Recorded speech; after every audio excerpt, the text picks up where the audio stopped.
Chaque hiver, quelque chose d'étrange arrive à des millions de personnes à travers l'Europe. La température baisse, une tempête se lève, et soudain vos genoux, vos hanches et vos doigts vous font mal, comme s'ils prédisaient le temps mieux que n'importe quel météorologue. Vous ne rêvez pas. Une étude révolutionnaire a révélé que 67% des patients atteints d'arthrose déclarent que le temps a une incidence directe sur leur niveau de douleur. Au cours des 12 prochaines minutes, je vais vous expliquer exactement pourquoi le froid transforme vos articulations en baromètre de la douleur et vous dévoiler 5 solutions approuvées par des médecins qui peuvent vous apporter un réel soulagement cet hiver. Bienvenue à nouveau dans Healthy Aging Simplified, où nous décomposons des sujets complexes liés à la santé en stratégies pratiques que vous pouvez réellement mettre en œuvre. Si vous regardez cette vidéo depuis le Royaume-Uni, l'Allemagne, les Pays-Bas ou n'importe quel autre pays d'Europe du Nord, vous savez déjà de quoi je parle. Cette douleur profonde et persistante qui s'installe dans vos articulations lorsque les températures chutent et que la pression barométrique commence à fluctuer. Aujourd'hui, nous allons nous plonger dans la science qui se cache derrière les douleurs articulaires hivernales et les poussées d'arthrite. Je vais vous montrer pourquoi votre corps réagit ainsi au froid et, plus important encore, je vais vous présenter 5 solutions éprouvées qui peuvent vous aider à passer l'hiver avec beaucoup moins de douleur. Restez jusqu'à la fin car je vais vous révéler une astuce surprenante concernant l'un de ces remèdes que la plupart des gens utilisent de manière complètement erronée. Commençons par quelque chose qui pourrait vous surprendre. Plus de 54 millions d'adultes souffrent de douleurs articulaires liées à l'arthrite et ce chiffre est encore plus élevé si l'on considère la population européenne de plus de 50 ans. Mais voici ce que la plupart des gens ne réalisent pas. L'hiver ne fait pas seulement empirer les problèmes articulaires existants. La saison froide modifie activement ce qui se passe à l'intérieur de vos articulations sur le plan physiologique. Je voudrais que vous réfléchissiez à ce qui se passe lorsque vous vous réveillez un matin froid de janvier. Avant même de sortir du lit, vous pouvez le sentir. Vos genoux sont plus raides qu'en août, vos doigts ne veulent pas se fermer en poing. Cette hanche, qui ne se plaint généralement que très légèrement, crie désormais à la douleur. Ce n'est pas de la faiblesse, ce n'est pas vous qui dramatisez, c'est votre corps qui réagit à des changements environnementaux réels et mesurables. Les recherches sur ce sujet sont absolument fascinantes. Des études menées dans toute l'Europe du Nord ont suivi des milliers de patients atteints d'arthrite au fil des changements saisonniers et les tendances sont indéniables. Les niveaux de douleur augmentent pendant les mois d'hiver, en particulier pendant les périodes de basse pression barométrique et d'humidité élevée. Mais c'est en comprenant le pourquoi de ce phénomène que vous pourrez le maîtriser. Voici la bonne nouvelle qui me rend optimiste pour tous les patients souffrant de douleurs articulaires en hiver. Une fois que vous comprenez les mécanismes à l'œuvre, vous pouvez les contrer activement. Les solutions que je m'apprête à vous présenter ne sont pas de simples pansements. Elles s'attaquent aux causes réelles de vos douleurs articulaires par temps froid. Et cela change la donne.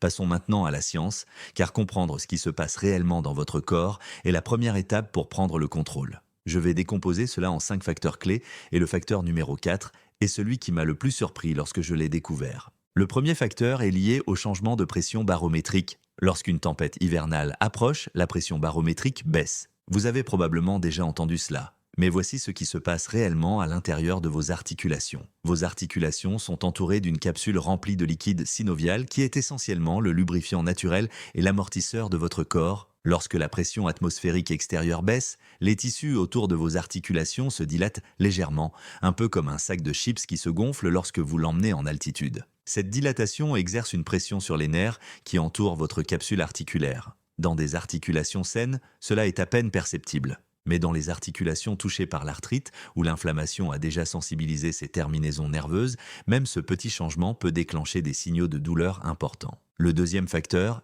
est ce qu'on appelle la réduction du flux sanguin induite par le froid. Lorsque la température baisse, votre corps fait quelque chose de remarquablement intelligent, mais malheureusement douloureux. Il donne la priorité au flux sanguin vers vos organes vitaux, c'est-à-dire votre tronc, votre cerveau et votre cœur. Pour ce faire, les vaisseaux sanguins de vos extrémités se contractent, réduisant la circulation vers vos mains, vos pieds, vos genoux et d'autres articulations. Une diminution du flux sanguin signifie moins d'oxygène et moins de nutriments atteignant les tissus articulaires. Cela signifie également que les déchets inflammatoires ne sont pas éliminés aussi efficacement. Il en résulte une raideur et une douleur accrue. Le troisième facteur concerne les changements de viscosité du liquide synovial. Vous vous souvenez du lubrifiant articulaire dont j'ai parlé ? Dans des conditions froides, le liquide synovial devient plus épais et plus visqueux, presque comme du miel qui a été réfrigéré. Cela signifie que vos articulations ne glissent pas aussi facilement qu'elles le devraient. Chaque mouvement rencontre plus de résistance et cette friction accrue irrite les surfaces articulaires déjà sensibles. Voici maintenant le quatrième facteur, celui que la plupart des gens ne prennent jamais en considération. L'hiver affecte considérablement votre taux de vitamine D et la vitamine D joue un rôle crucial dans la gestion de l'inflammation dans tout votre corps. Pendant les hivers européens, en particulier dans les régions nordiques, l'exposition au soleil diminue considérablement. Votre peau produit beaucoup moins de vitamine D et des études ont montré une corrélation directe entre un faible taux de vitamine D et une augmentation des douleurs arthritiques. Une étude a révélé que les participants présentant une carence en vitamine D étaient nettement plus susceptibles de souffrir de douleurs articulaires sévères pendant les mois d'hiver que ceux dont le taux était suffisant. Le cinquième facteur relie tous les autres, et il s'agit de la réduction de l'activité physique. Lorsqu'il fait froid, sombre et maussade dehors, nous bougeons naturellement moins. Nous restons à l'intérieur, nous sommes plus souvent assis, nous hibernons. Mais voici le problème, vos articulations ont en fait besoin de mouvement pour rester en bonne santé. Le mouvement pompe du liquide synovial frais à travers votre cartilage, maintient la souplesse et renforce les muscles. Lorsque le niveau d'activité diminue en hiver, vos articulations en paient le prix. Comprendre ces 5 facteurs n'est pas seulement théorique. Chacun d'entre eux mène directement à une solution. Et c'est exactement ce que nous allons aborder maintenant. Laissez-moi vous présenter 5 stratégies éprouvées qui s'attaquent directement aux mécanismes dont nous venons de parler. Il ne s'agit pas de suggestions vagues, ce sont des approches spécifiques et concrètes étayées par des recherches cliniques.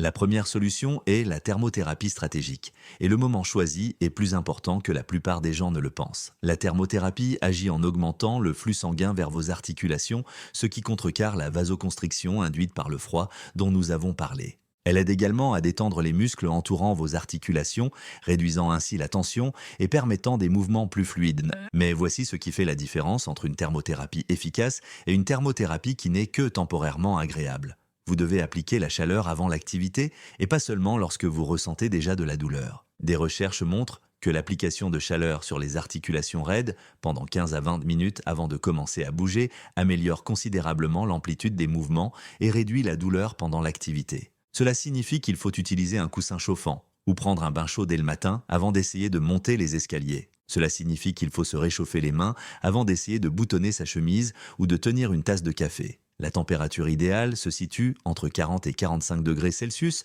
ce qui est suffisamment chaud pour augmenter le flux sanguin sans risque de brûlure. Pour les articulations plus profondes comme les hanches et les genoux, vous pouvez utiliser des bandages chauffants qui maintiennent la température pendant de longues périodes. La deuxième solution se concentre sur une alimentation anti-inflammatoire, et c'est là que vous pouvez apporter des changements qui s'accumulent tout au long de la saison hivernale. Certains aliments favorisent activement l'inflammation dans votre corps, tandis que d'autres contribuent à la supprimer. Pendant l'hiver, lorsque vos articulations sont déjà soumises à des contraintes, le fait d'orienter votre alimentation vers des choix anti-inflammatoires peut faire une différence significative. Les aliments à privilégier sont les poissons gras comme le saumon, le maquereau et les sardines, qui sont riches en acides gras oméga 3. Ces oméga 3 interfèrent directement avec les voies inflammatoires de votre corps. Vous devriez également augmenter votre consommation de légumes colorés, en particulier les légumes verts à feuilles qui contiennent des antioxydants qui neutralisent les composés inflammatoires. Les baies, bien que moins disponibles en hiver,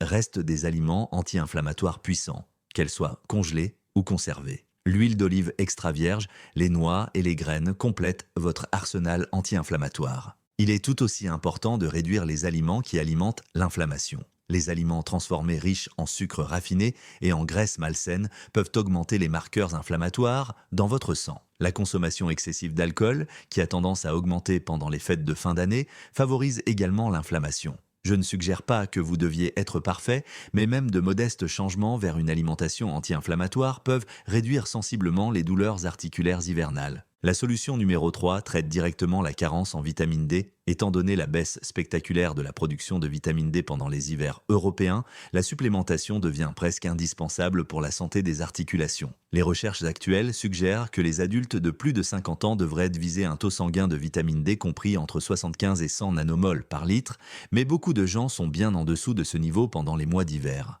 La plupart des autorités sanitaires recommandent une supplémentation quotidienne de 1000 à 2000 unités internationales de vitamine D3 pendant l'hiver, mais votre médecin peut vous prescrire des doses plus élevées si les tests révèlent une carence importante. La prise de vitamine D, avec un repas contenant des graisses, améliore son absorption car il s'agit d'une vitamine liposoluble. Ces bienfaits vont au-delà de la santé articulaire et concernent également la fonction immunitaire, la régulation de l'humeur et la solidité osseuse, ce qui en fait l'un des compléments alimentaires les plus efficaces pour le bien-être hivernal en général. C'est ici que je vous invite à laisser un commentaire. Parmi ces 3 premières solutions, laquelle êtes-vous le plus susceptible d'essayer cet hiver? La thermothérapie, l'alimentation anti-inflammatoire ou la supplémentation en vitamine D? Je suis vraiment curieux de savoir ce qui intéresse cette communauté et vos commentaires m'aident à créer du contenu plus pertinent pour vous. Si vous trouvez ces informations utiles, prenez un moment pour cliquer sur le bouton «J'aime». Cela aidera davantage de personnes souffrant de douleurs articulaires hivernales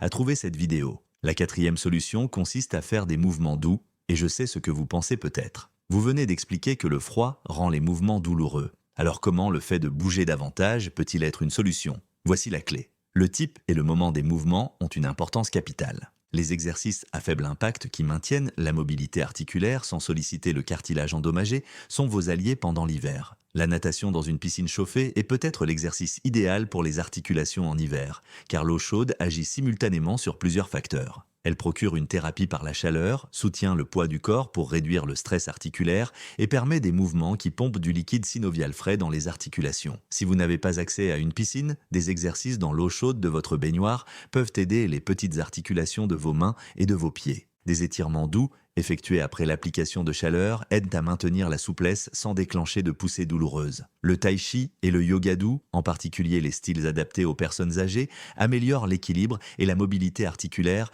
tout en ménageant les articulations arthritiques. L'objectif n'est pas de surmonter la douleur, mais de maintenir des mouvements dans des limites confortables.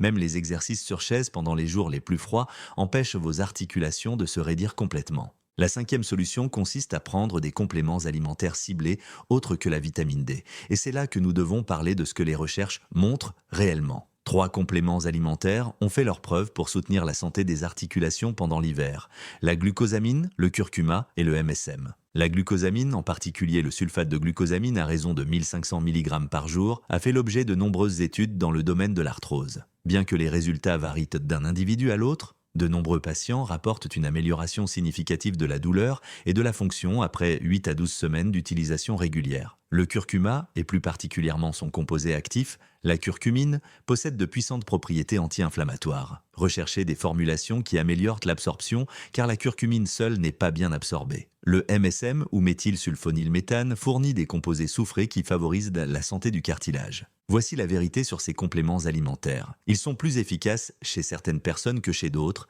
et ils doivent être pris régulièrement pendant plusieurs mois plutôt que quelques jours pour montrer leurs effets bénéfiques. Ce ne sont pas des pilules magiques, mais pour beaucoup de gens, ils apportent un soutien supplémentaire pendant les mois d'hiver difficiles. Laissez-moi vous expliquer comment ces solutions s'articulent dans la pratique. Margaret est une ancienne enseignante de 64 ans, originaire de Manchester, qui s'était résignée à rester cloîtrée chez elle chaque hiver. Son arthrose du genou rendait les mois froids insupportables. Elle ne pouvait pas se rendre à pied dans les magasins, elle ne pouvait pas rendre visite à ses petits-enfants. Elle se sentait prisonnière. Lorsque Margaret a commencé à mettre en œuvre ces stratégies de manière systématique, elle a commencé par quelque chose de simple. Une séance de 15 minutes avec un coussin chauffant chaque matin avant de se lever. Elle a progressivement modifié son alimentation pour adopter un régime méditerranéen en réduisant les aliments transformés et en ajoutant davantage de poissons et de légumes. Son médecin lui a prescrit des compléments de vitamine D après que des analyses sanguines aient révélé une carence importante. Elle s'est inscrite à un cours d'aquagym dans son centre de loisirs local auquel elle assiste 2 fois par semaine. Au bout de 6 semaines, Margaret a remarqué qu'elle pouvait marcher plus longtemps sans douleur. Au bout de 3 mois, elle pouvait mener ses activités hivernales habituelles avec une gêne supportable plutôt qu'une douleur invalidante. Elle souffre toujours d'arthrite. Ces solutions n'ont pas guéri son état, mais elles lui ont redonné une qualité de vie significative pendant ce qui était auparavant sa pire saison. Ce schéma se répète systématiquement. Les personnes qui s'attaquent à plusieurs facteurs simultanément ont tendance à obtenir de meilleurs résultats que celles qui essaient une seule approche de manière isolée. Vos articulations vous font davantage souffrir en hiver pour plusieurs raisons, c'est pourquoi s'attaquer à plusieurs causes apporte des bénéfices cumulatifs. Récapitulons rapidement ce que nous avons vu. Vos articulations vous font davantage souffrir par temps froid en raison de 5 facteurs interdépendants. Les changements de pression barométrique qui dilatent les tissus articulaires, la réduction du flux sanguin vers vos extrémités, l'épaississement du liquide synovial qui augmente la friction, la carence en vitamine D qui amplifie l'inflammation et la diminution de l'activité physique qui favorise la raideur articulaire. Les 5 solutions approuvées par les médecins pour traiter ces facteurs sont la thermothérapie stratégique appliquée avant l'activité physique, une alimentation anti-inflammatoire, riche en oméga 3 et pauvre en aliments transformés, une supplémentation en vitamine D pendant les mois d'hiver, des mouvements doux, en particulier dans un environnement aquatique chaud, et des compléments ciblés tels que la glucosamine et le curcuma pour un soutien supplémentaire. Voici maintenant le conseil bonus que je vous avais promis au début, qui concerne le moment idéal pour prendre vos compléments afin d'en tirer le maximum de bénéfices. La plupart des gens prennent leurs compléments alimentaires pour les articulations quand ils s'en souviennent, souvent de manière aléatoire tout au long de la journée. Mais des recherches suggèrent que la prise de compléments alimentaires anti-inflammatoires, comme le curcuma avec le repas du soir, peut être plus efficace car les niveaux d'inflammation augmentent naturellement pendant la nuit. En ayant ces composés actifs dans votre organisme pendant votre sommeil, vous pouvez vous réveiller avec moins de raideur matinale. C'est un petit ajustement qui ne coûte rien de plus, mais qui pourrait améliorer vos résultats. Si les douleurs articulaires hivernales limitent votre vie,